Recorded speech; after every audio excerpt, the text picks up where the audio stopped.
मैं जो स्नूकर होता है ना, स्नूकर पूल, किसको मालूम है? स्नूकर पूल जो टेबल होता है, उसका मैं प्लेयर था। मेरे को बड़ी अच्छी तरह से आता है खेलना। आज शायद कम हो गया होगा बहुत।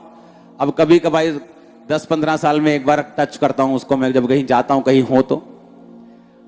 उसमें हमको बैटिंग करने की, जुआ खेलने की आदत थी। एक दिन हम बैटिंग कर रहे थे एक लड़के के साथ, तो मेरी लड़ाई हो गई उसके साथ। तब मैं मसीह में सिर्फ 2 महीने का था और अभी भी मैं वो पूल खेलने जाता था।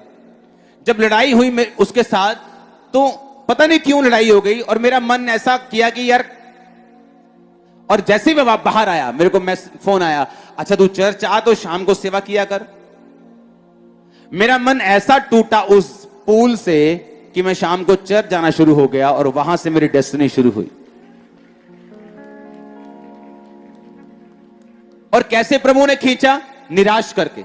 मेरे दोस्त ने मुझे निराश कर दिया, मेरे भाई ने मुझे निराश कर दिया, मेरी मां ने भी निराश किया, मेरे बाप ने भी किया, भाई ने भी किया, सबने निराश किया।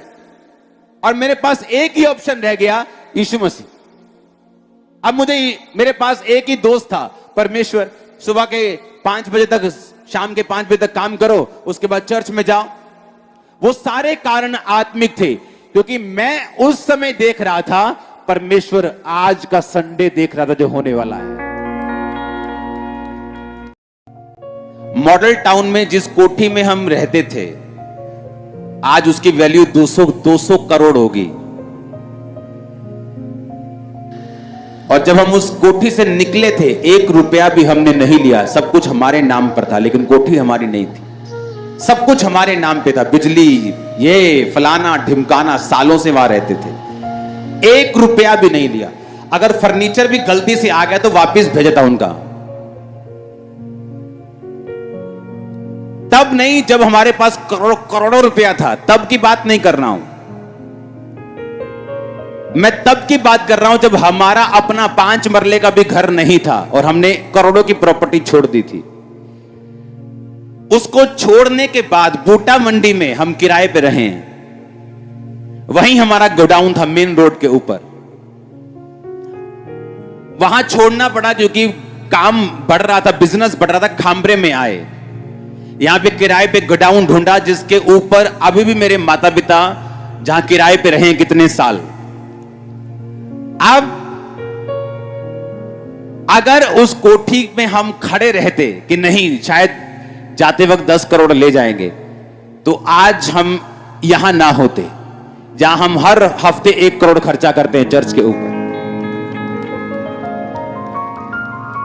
लोगों को मालूम नहीं कि वो लालच करके खुद फंसते हैं, चोरी करके खुद फंसते हैं। जितनी चोरी करनी है कर लो, आपको और आपके वंश को इसी दुनिया में वापस देनी पड़ेगी। जितनी करनी है कर लो, जाओ, चैलेंज है मेरा। और परमेश्वर डबल लेता है वापस हमें। मैंने बहुत सी लोगों में देखी है चीजों को। मैंने देखा है जो लोग कई बार जो कम पैसे वाले हैं, वो ज्यादा अनॉइंटेड रहते हैं दूसरों से। जब लोगों के पास पैसा आता है, वो तो क्या सोचते हैं, अच्छा मेरे पास 5 लाख है, अच्छा एक ही चर्च में दूं? नहीं यार, 2-3 चर्चों में देता हूं, सब मेरे लिए प्रार्थना करें। ये स्पिरिचुअल व्यभिचार है। स्पिरिचुअल, उन्हें लगता है मेरे पास ज्यादा पैसा है, मैं अलग अलग बोऊंगा तो सब मेरे लिए प्रार्थना करेंगे।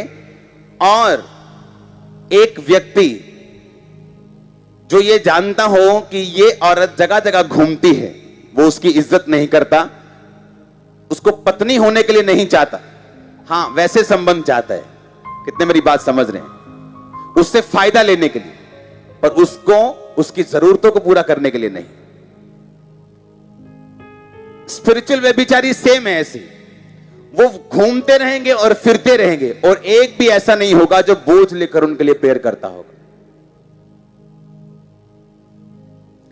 मसीह लाइफ में कामयाब होना, ये विजडम चाहिए आपको, बुद्धि चाहिए इसमें कामयाब होने के लिए। हालेलुया। परमेश्वर ने आपको एक पत्नी दी है, एक पति दिया, एक बाप दिया, एक चर्च भी एक दी है।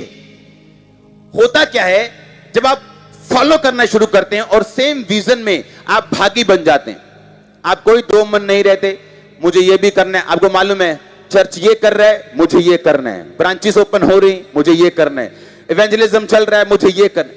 अब एक तरीके से आप चलते हैं, ब्लेसिंग आपके सिरों पे रहती है, वो रहेगी यीशु मसीह के नाम में। हालेलुया। ये बहुत सी ऐसी चीजें हैं जिनसे मैं बच के रहा हूं। जितनी ब्लेसिंग मेरे पास है, फिर तो मैं 50 पास्टर्स के साथ मेल मिलाप कर सकता हूं कि सब मेरे लिए प्रार्थना करेंगे, बट ऐसा नहीं। आमीन। और जब इन बातों को हम समझ जाते हैं, स्पिरिचुअल चीजों को समझ जाते हैं, बिब्लिकल चीजों को समझ जाते हैं, हमें आशीष लेने में फिर टाइम नहीं लगता। अब यहां से जाएंगे तो घर जाने के बाद से आप क्या हैं, अपने दुश्मनों के लिए आप क्या हैं।